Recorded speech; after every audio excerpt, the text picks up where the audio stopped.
앞뒤로 좀 인사하시기 바랍니다. 정말 잘 오셨습니다. 주 안에서 좋은 일이 있을 것입니다. 자, 오늘은 사도행전 13장 46절에서 52절의 말씀을 가지고 비시디 안디옥에서 전했던 복음이다 라는 제목으로 은혜를 나누기를 원하는데요. 자, 사도 바울은 이스라엘 사람들과 및 하나님을 경외하는 사람들아 들으라 라고 이제 13장 16절에서부터 말씀을 전하고 있는데요. 자, 여기서 바울이 들으라고 한 말은요, 히브리어로 말한다면 쉐마입니다. 자, 이스라엘 백성들에게 있어서 이 쉐마는요, 듣지 않아도 되는 그런 적당한 말이 아니라 반드시 귀를 열고, 그리고 마음을 모으고, 그리고 생각을 집중해서 들어야 하는 하나님의 말씀입니다. 이렇게 이스라엘 백성들뿐만 아니라 오늘 우리 그리스도인들도 하나님의 말씀을 어떤 태도로 듣는가, 이것이 굉장히 중요한데, 하나님 말씀을 신뢰하며 정말 진정성 있게 받아들이는 태도인가, 아니면 듣기는 듣는데 진정성 있게 내가 정말 받아들이고 있는지, 받아들이지 못하고 있는지, 이것을 살펴보야 한다고 하는 거예요. 자, 예수님께서는 씨 뿌리는 비유를 말씀하시면서 말씀을 받는 대부분의 사람들의 그 태도를 어때요? 비유로 설명을 하셨는데, 길가에 뿌려진, 그리고 돌밭에 뿌려진, 그리고 가시떨기에 뿌려진 말씀이라 하시면서, 자, 결실을 맺는 사람들의, 결실을 맺지 못하는 사람들의 그 마음밭을 어떻게 해요? 안타까워 하셨습니다. 그러면서 예수님은 좋은 땅에 뿌려졌다는 것은 말씀을 듣고 깨닫는 자니 결실에서 어떤 것은 100배, 어떤 것은 60배, 어떤 것은 30배가 되느니라 하시더라라고 말씀하셨습니다. 무슨 말씀입니까? 자, 말씀을 듣고 깨닫고 순종하는 그런 태도가 우리 안에 일어나게 되면요, 이 말씀의 결실이 놀랍게 우리의 삶 속에서 나타난다고 하는 거죠. 자, 오늘 여기 바울이 전하는 말씀도 동일합니다. 이스라엘 사람들과 및 하나님을 경외하는 사람들아 들으라라고 선포를 하고 있어요. 그러나 그동안 이스라엘 그 유대인들을 통해서 여러분, 기독교회가 고난을 받고 있는 그런 모습을 바울은 자기가 고난을 주는 자이기 때문에 너무도 잘 알고 있었잖아요. 아무리 사도들이 하나님 나라의 진리, 예수 그리스도의 복음을 전해도 그것을 받아들이기보다는요, 오히려 박해하고 옥에 가두고 처형하는 그런 일들을 했잖아요. 자, 그러기 때문에 오늘 전하는 말씀을 그들처럼 듣지 말고 주목해서 들어보라 이렇게 하면서 사도 바울이 말씀을 전하고 있는 거예요. 여러분, 주보 가운데 보면 말씀들이 쭉 나와 있죠. 자, 사도행전 13장 27절을 같이 한번 봅니다. 예루살렘에 사는 자들과 그들 관료들이 예수와 및 안식일마다 외우는 바 선지자들의 말을 알지 못하므로 예수를 정죄하여 선지자들의 말을 응하게 하였도다. 자, 과거 예루살렘의 유대인과 그리고 관리들은요, 예언된 예수 그리스도의 말씀을 믿지 않았습니다. 그와 마찬가지로 오늘 여기 비시디 안디옥 회당에 모인 사람들이 그들처럼 되지 않기 위해서 바울은 구체적이며 아주 정확하게 지금 복음의 진술을 하고 있는 거예요. 그렇습니다. 여러분, 예수님께서 고향 나사렛에서 하나님의 말씀을 전했을 때 사람들의 반응이 어떠했죠? 예수님을 배척을 했습니다. 그러나 중요한 것은요, 이 성경이 가르치고 있는 말씀은요, 언제나 동일하고요. 그리고 그가 택함 받은 이스라엘은 하나님의 백성이든 하나님의 자녀이든 하나님의 말씀을 믿을 때 하나님의 은혜와 하나님의 능력과 하나님의 회복이 임하게 되어지는데, 이 믿음의 법칙은요, 과거나 오르리라 동일하다고 하는 거예요. 왜 사람들이 하나님의 그 약속의 땅, 그 땅에, 아니 왜 이스라엘 백성들이 그 하나님이 약속하신 그 땅에 왜 빨리 들어가지 못했습니까? 왜 그랬습니까? 순종하지 않았기 때문이에요. 그래서 히브리서 기자는 말하잖아요. 믿음이 없이는 하나님을 기쁘게 하시 못한다. 하나님께 나아가는 자는 반드시 그가 계십니다. 또한 그가 자기를 찾는 자들에게 상 주시는 이심을 믿어야 할지니라. 자, 그렇다면 이 사도 바울이 오늘 여기 이 비시디아 안디옥 사람들에게 전했던 복음은요, 과연 어떤 믿음을 말하는 것이었을까요? 첫째는요, 하나님의 계획하신 인류 구속을 믿으라고 하는 거예요. 그걸 믿으라고 하는 거예요.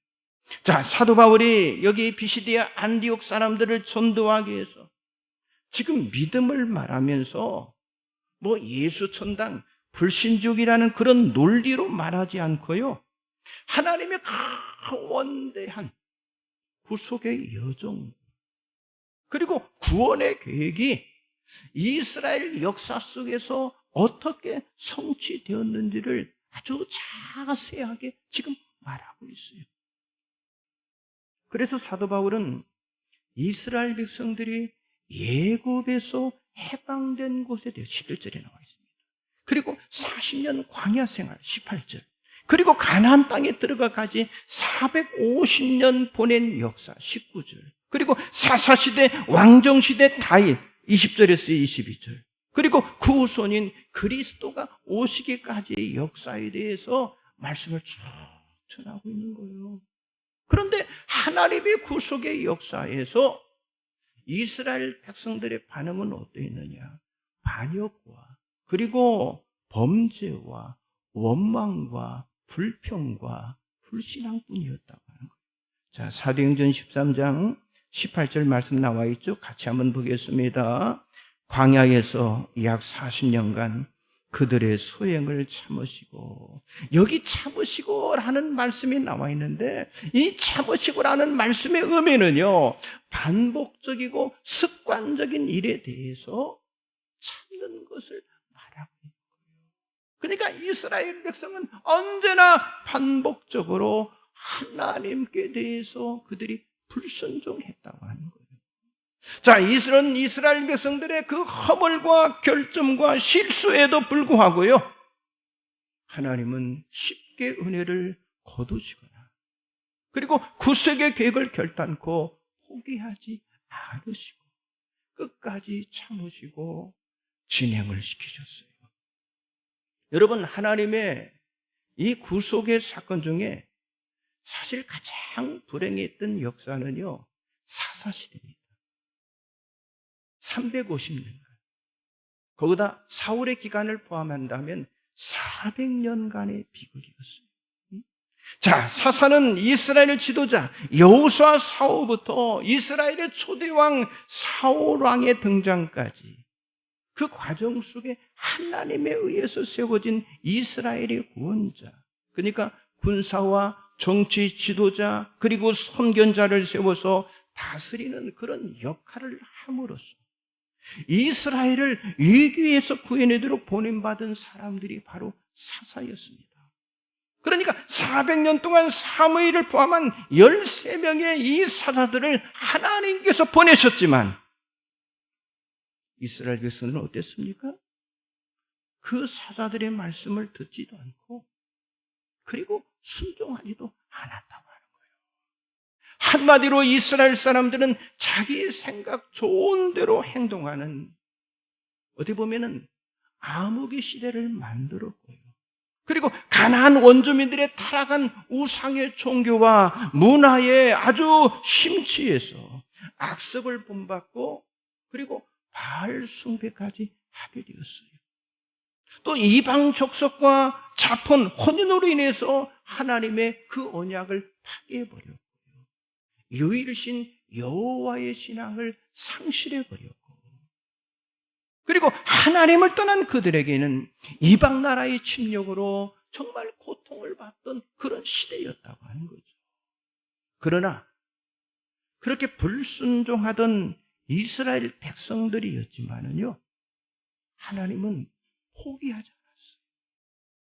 포기하지 않으신다고 하는 사실을 보여주기 위해서 누구를 보내주셨어요? 사사들을 하나님께서 보내주신 거예요. 자, 이렇게 하나님은 사사시대의 백성들이 다시 하나님의 말씀으로 돌아와 회개하면 또 다시 그들을 구원해 주셨다고 하는 사실이죠. 그리고 하나님께서 한 번 약속하신 이스라엘의 이 구속의 역사를, 그것을 위해서 하나님은요, 끝까지 참으셨다고 하는 거예요. 여러분, 오늘까지 이 하나님의 구속의 역사는 계속되고 있는 줄 믿습니다. 자, 하나님께서 한없는 은혜와 그리고 깊은 사랑으로 정말 끝까지 참으시며 구원을 이루시는 이유는요, 하나님의 위대한 이 구속의 계획을 그리스도를 통해서 이루시고 성취하기 위해서 그렇게 하나님께서는 참으셨다고 하는 거예요. 자, 하나님은 사사시대에서도 이스라엘을 참으로 오래 참으심으로 구원을 성취하시는데, 자, 그럼에도 불구하고 이스라엘은 오래 참으시는 하나님께 영광을 돌리기보다는요, 그들 안에 있는 그 불순종의 믿음으로 살았던 것, 그것을 지금 바울이 지금 전하면서요, 그것을 말씀하면서 이스라엘 백성들이 회복되는 유일한 길이 뭐냐? 회개하고 하나님 앞에 돌아오는 길이다라고 하는 사실을 전하고 있는 거예요. 자, 사도행전 13장 46절을 같이 한번 봅니다. 바울과 바나바가 담대히 말하 이르되 하나님의 말씀을 마땅히 먼저 너희에게 전할 것이로되 너희가 그것을 버리고 영생을 얻기에 합당하지 않은 자로 자처하기로 우리가 이방인에게로 향하노라. 그렇습니다. 너희가 그것을 버리고 하나님의 말씀을 받아야 하는데 그것을 버리고, 그러니까 회개의 믿음이 없으면요, 구원의 기회도 없어지는 거예요. 자, 하나님께서 이스라엘을 위해서 계획하신 이 구속의 역사는요, 예수 그리스도를 통해서 마침내 이루어졌습니다. 바로 하나님의 이 구속의 말씀을 그대로 믿는 것이 구원에 이르는 그런 길이라고 하는 사실을 믿으시기 바랍니다. 옆 사람 좀 인사하세요. 하나님의 구속의 역사를 믿읍시다. 믿어야 해요. 두 번째는요, 구속의 중심이신 예수를 믿으라고 하는 거예요. 자, 하나님의 구속은요, 누구를 통해서? 예수 그리스도를 통해서 나타나셨습니다. 자, 구속이란 게 뭐예요? 그리스도의 십자가 희생을 통해서 인류를 죄악으로부터 구원하여 죄인을 구원하신 그 행위를 구속이다 이렇게 말하는데, 그래서 사도 바울은 하나님의 구속의 중심이신 예수 그리스도를 믿는 그 복음을 그들에게 전하고 있는 거예요. 자, 사도행전 13장 21절에서 23절 같이 봅니다.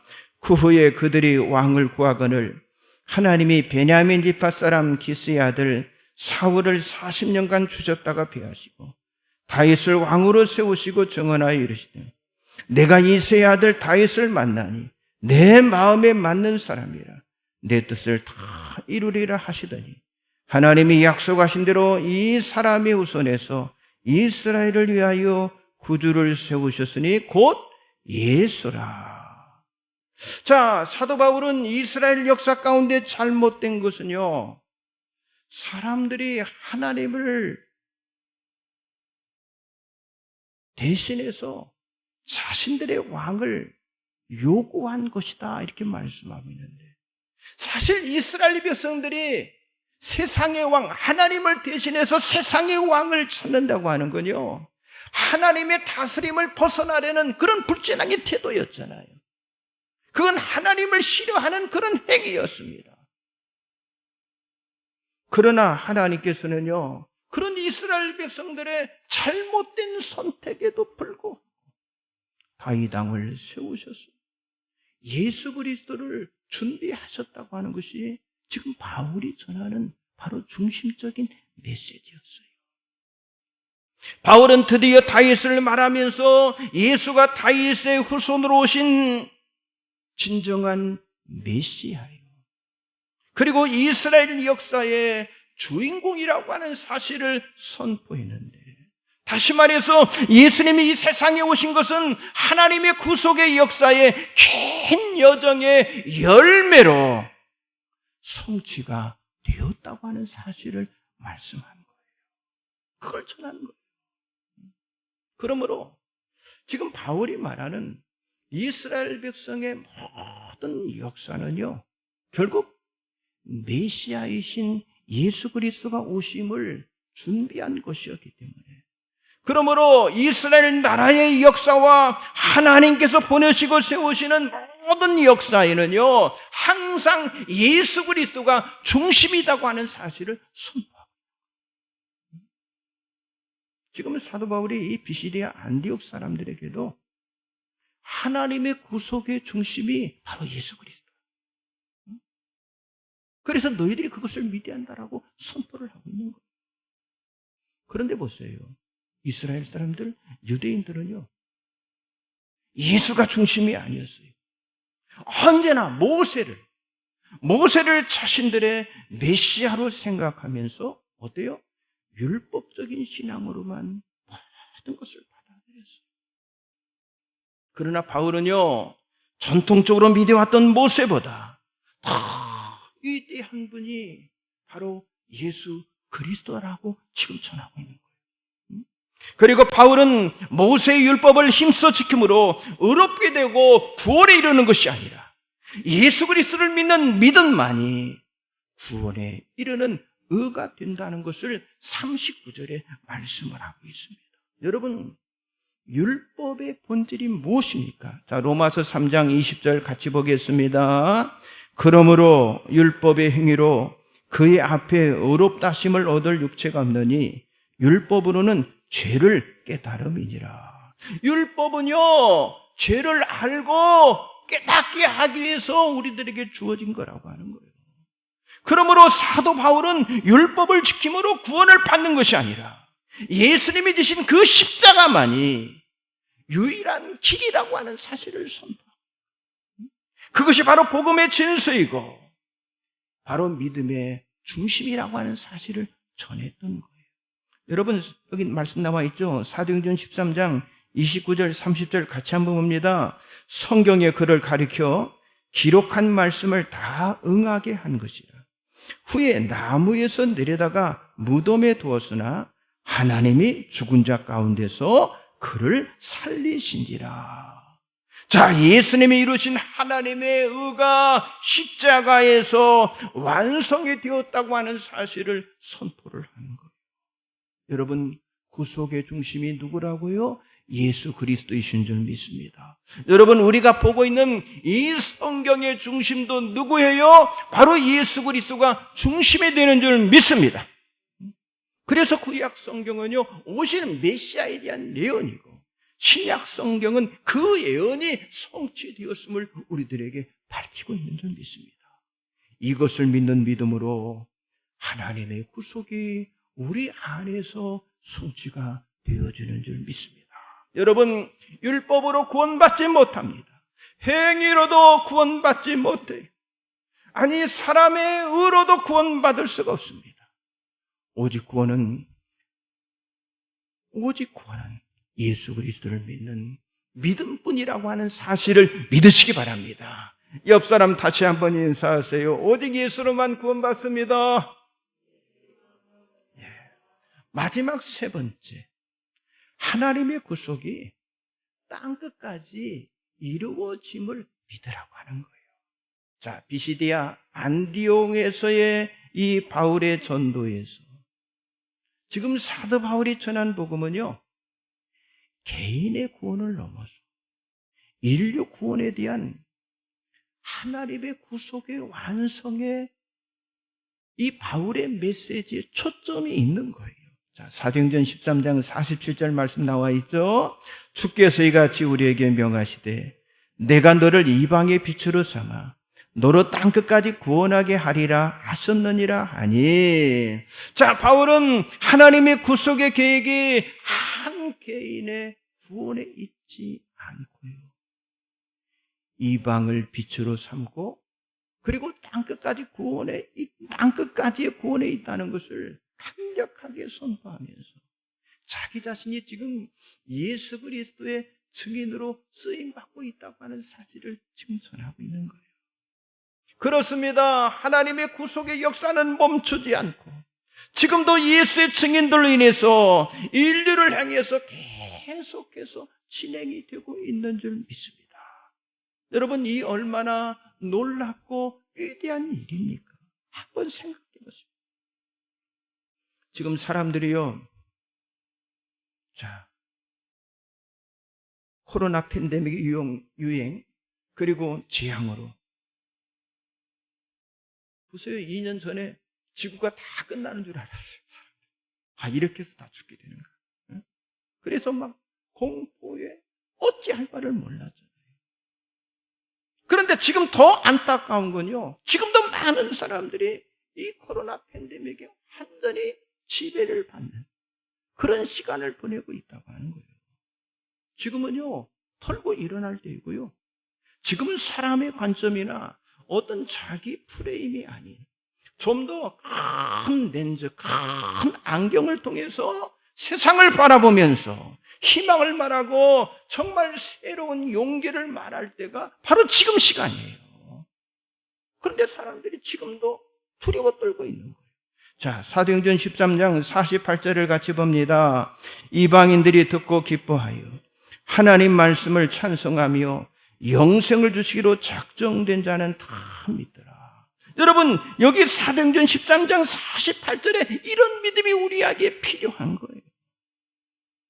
질병이나 재앙이나 환경에 의해서 우울과 좌절과 절망의 시간을 보내는 것이 아니라 완전히 새로운 믿음의 세계를 향해서 하나님의 구속을 알리고요, 예수를 전하는 전도자의 삶을 살게 되면요, 우리들에게도 여기 13장 48절의 말씀처럼 이런 믿음의 역사가 일어날 수가 있다고 하는 거예요. 여러분, 사람들이 구원 안 받고 하나님의 교회에 출석하는 것은요, 사실 우리가 하는 일이 아닙니다. 자, 하나님은 사람이 구원받고 구원받지 못하는 이 심판을 사람들에게 맡겨주지 않았어요. 그렇기 때문에 바울은 하나님께서 영생을 주시기로 작정된 자는 다 믿더라라고 지금 말하고 있는 거예요. 그 모든 것은 하나님의 주권 안에 이루어집니다. 그러나 이 하나님의 구속의 계획이 이루어지려면 예수 믿고 구원받은 우리 그리스도인들이 할 일이 있다고 하는 거예요. 그게 뭐예요? 이방인에게까지 땅끝까지 복음을 전해서, 여기 49절의 말씀처럼 주의 말씀이 그 지방에 두루 퍼지니라고 하는 말씀처럼, 물이 바다를 덮는 것처럼 하나님의 구속의 복음이 온 땅에 덮도록 전도해야 할 그런 사명이 우리들에게 있는 줄 믿습니다. 여러분, 복음은요, 두 가지 목적이 이루어질 때 완전한 복음이 되는 거예요. 자, 개인을 통한 구원과 또 하나 인류를 통한 구원입니다. 개인을 통한 구원은요, 소유복음이라고 그래요. 그리고 후자는요, 인류를 통한 구원은요, 공유복음이다, 이렇게 이야기합니다. 그러나 자신만 구원받는 이 소유복음으로는요, 더 이상요, 복음의 기쁨을 우리가 누릴 수가 없는 거예요. 나 혼자만 구원받으니 나로 끝나는 거예요. 여러분, 예수 그리스도의 복음은요, 확장이 되어질 때 그때 기쁨을 누리게 될 줄 믿습니다. 그래서 우리는 소유하는 복음에서 다른 사람에게 전해지는 이 공개 복음으로 나가. 이렇게 나갈 때 이 복음이 하나님이 기뻐하시는 일이라고 하는 거예요. 여러분, 전도의 시작은요, 훈련받고 기도 많이 하고 믿음이 좋아질 때까지 기다리는 믿음으로는요, 우리가 전도할 수 없어요. 나의 믿음이 부족하고 아주 말씀이나 영적인 깊이가 만족스럽지 않아도, 아니 저 사람이 하나님을 믿기로 작정된 자다, 하나님이 작정해 놓으신 자다 라는 그런 믿음으로 복음을 전하는 것, 그것이 나의 사명이고 우리의 사명인 줄 믿습니다. 여러분, 우리가 할 일은요, 어떤 대단하고 거창하고 숙련된 기술자처럼 하라는 게 아니에요. 자, 말씀 보세요. 디모데후서 4장 2절 나와 있죠? 같이 봅니다. 너는 말씀을 전파하라. 때를 얻든지 못 얻든지 항상 힘쓰라. 범사에 오래 참음과 가르침으로 경책하며 경계하며 권하라. 여러분, 이 말씀을 믿고 그대로 순종하는 거, 이게 전도예요. 처음부터 전도자라는 사람이 정해져 있는 게 아닙니다. 믿음은요, 그릇과 똑같아요. 무엇인지 담으려면요, 이게 준비되어 있어야 하잖아요. 성도 여러분, 전도 잘하고 싶습니까? 믿음의 그릇을 잘 준비하시면 됩니다. 여기 비시디아 안디옥 사람들을 변화시키는 하나님의 성령이 우리 교회와 우리 안에 있는 성도들에게 넘치도록 부어주신다고 하는 사실을 저와 여러분이 믿어야 할 줄 믿습니다. 그래서 우리 모두가 하나 되어 믿고 전하는 이 복음에 순종하는 저와 여러분이 되시기를 주님의 이름으로 간절히 축복합니다. 기도하겠습니다. 전능하신 하나님, 예수 믿게 하시고 구원받은 사람으로 살게 하시는 일을 진심으로